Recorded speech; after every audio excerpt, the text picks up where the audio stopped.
देश की प्रेम कहानी।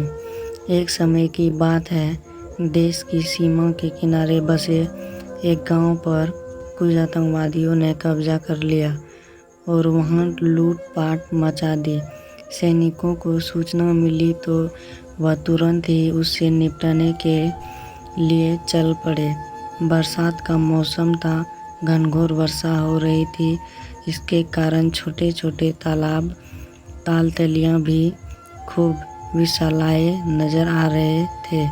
छोटी सी नदी भी उफान मारती हुई बह रही थी, जिसके कारण नदी पर बने पुल टूट गए थे। सैनिकों को वह नदी पार करनी थी, मगर पार कैसे करते? सैनिक ने सोचा, कई प्रकार की युक्तियां लगाई, किंतु वह पार पाने में असमर्थ रहे।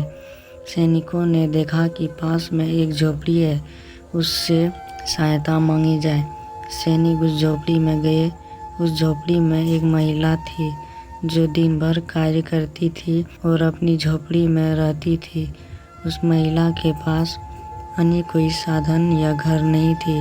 सैनिक ने जब बात बताई कि आतंकवादी गांव पर कब्जा कर चुका है और हमें फौरन वहां पहुंचना है, इसके लिए वो यह नदी पार करने के लिए कुछ लकड़ियों की हमें आवश्यकता होगी, जिसके कारण हम नदी को पार कर पाएंगे। महिला ने पहले कुछ सोचा, फिर कहा कि मेरी झोपड़ी में दोबारा बना लूँगी।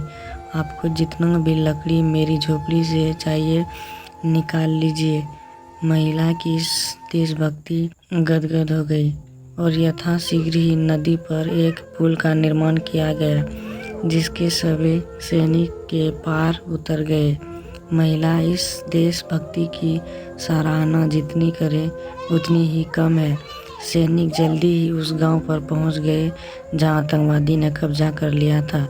सैनिकों ने काफ़ी देर की आतंकवादियों को मार गिराया और कुछ भाग गए, जिससे अपने देश में हुए संकट को उन्होंने बहादुरी से टाल दिया और दुश्मनों को सबक सिखाया।